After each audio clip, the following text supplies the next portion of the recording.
Hi everyone, it's Jerry. I have an excellent game to share with you from New York, 1948. On the white end, Boris Sif playing against Isaac Kashtin. Kashtin was a member of the U.S. Olympiad team, 5 times, winning 2 golds, 1 silver, 2 bronze. He was often called the Little Capablanca for his ability to squeeze victories from quiet, even positions. That said, we don't have necessarily a super quiet game here. Some fireworks ahead. Opening wise, we have Nimzo Indian defense, Queen C2, classical variation. Let's get some more moves in here. Bishop kicked back. We see the exchange. We're essentially looking at a Queen's Gambit declined exchange variation. The familiar Carlsbad structure here. Let's get a few more healthy moves in here. Rook on a half open file. Battery formed. Queen knight out. King knight out. Queen knight moving again. Typical. Clearing the way for the bishop to have some air. Invasive knight. Immediately challenged. White castles. And from here we have knight e6. The computer doesn't like this. The evaluation after knight e6 is about +1. The computer prefers knight g6, challenging this knight straight away. If knight g6 was played, this knight is going to have to go, or this bishop is going to have to go. And it's not really so appealing for white to give up this good bishop for the knight in order to maintain this piece. So knight takes, pawn takes, you've eliminated the invasive piece. Let's see what black's idea is with knight e6. Have this tempo on the bishop, and now the follow-up g6. 2 things. In the short term, we have a very temporary follow-up fianchettoed knight, which will support this bad for good bishop exchange through the f5 square. Long term, we have a nice flight square for our king. So we can assign 2 good reasons for g6 here. White's response to this plan, knight e6, g6, and then the fianchetto, not optimal. What we have from here is knight f3, withdraws the invasive knight to welcome the very active bad bishop for good bishop exchange. Computer doesn't like this. What does the computer like? It wants to go with f4. And after this idea to fianchetto, it wants to play g4, taking away this very idea. Certainly committal, moving these 2 pawns in front of your king, but it still prefers here white. White maintains this annoying piece on e5. All right, white does not weaken his position like this.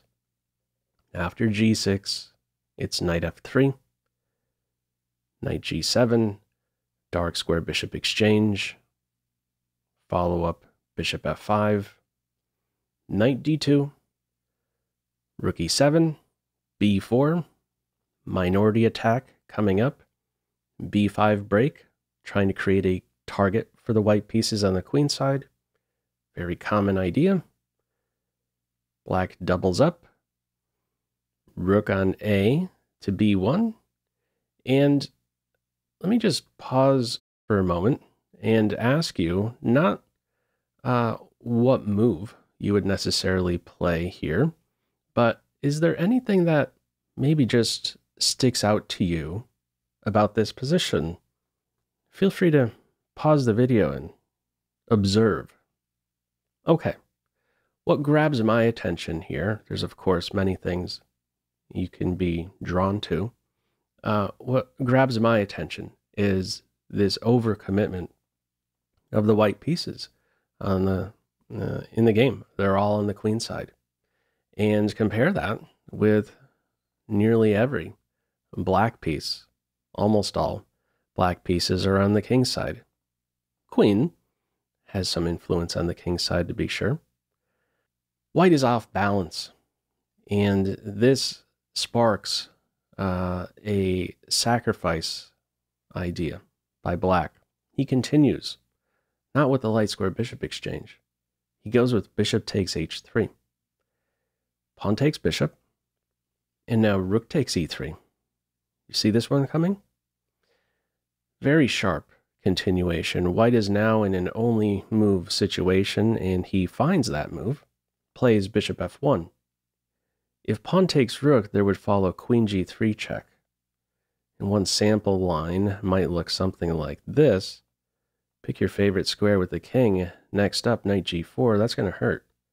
Looking at checkmate, maybe on one of these two dark squares, or a very dangerous fork. Okay, so white does not bite on e3. Pulls a piece back. Finally have some piece located on the king's side to try and defend. Follow up, knight f5. This is a top move. Now the rook can successfully be captured, and is. The queen sweeps in with check, and from here the bishop blocks.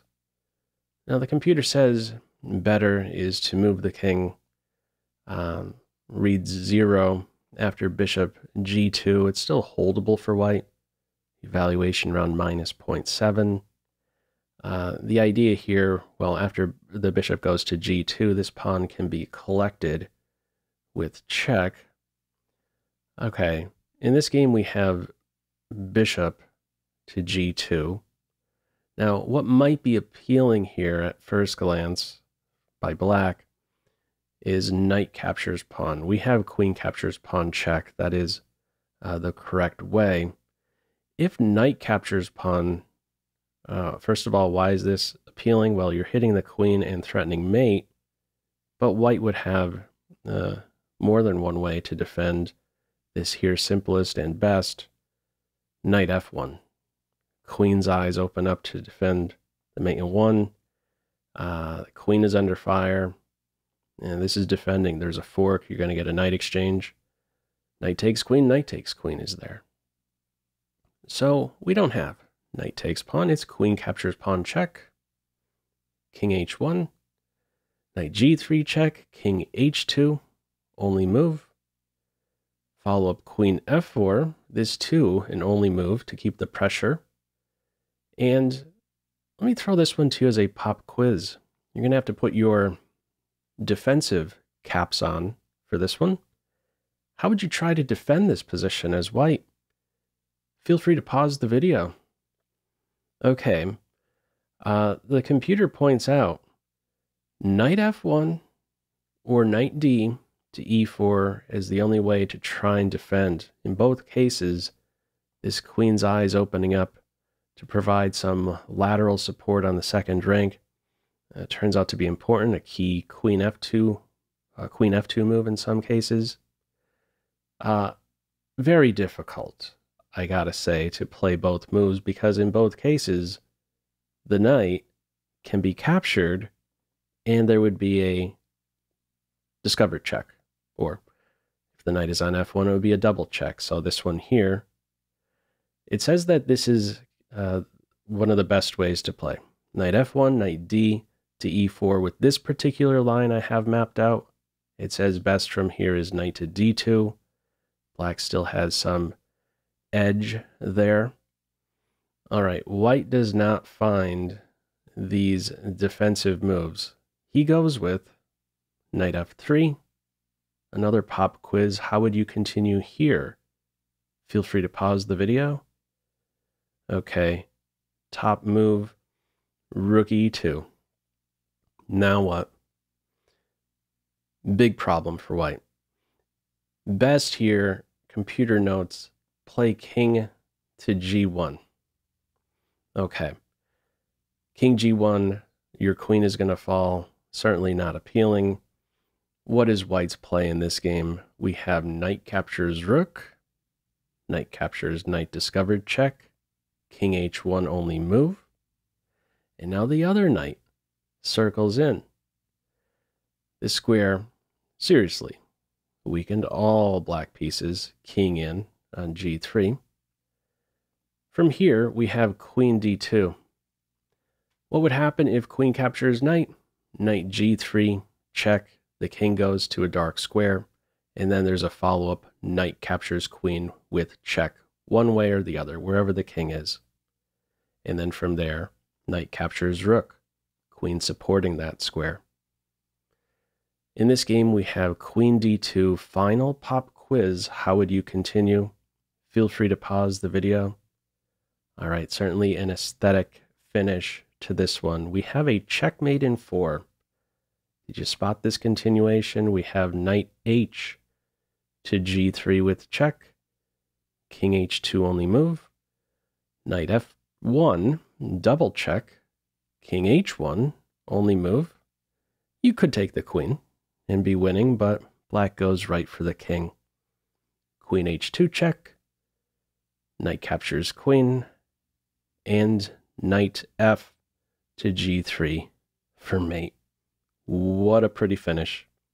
Only 2 knights required to weave the mate. It wasn't long ago that black had all of these pieces right here, coiled up primarily on the king side, sacrificing the bishop, both rooks, and queen, and in the end, the 2 knights end up doing the trick. Beautiful queen sacrifice there. Anyhow, your thoughts with this one, feel free, as usual, to leave any feedback to this video in the comment section below. I hope you enjoyed it and maybe took a thing or two away. That's all for now. Take care.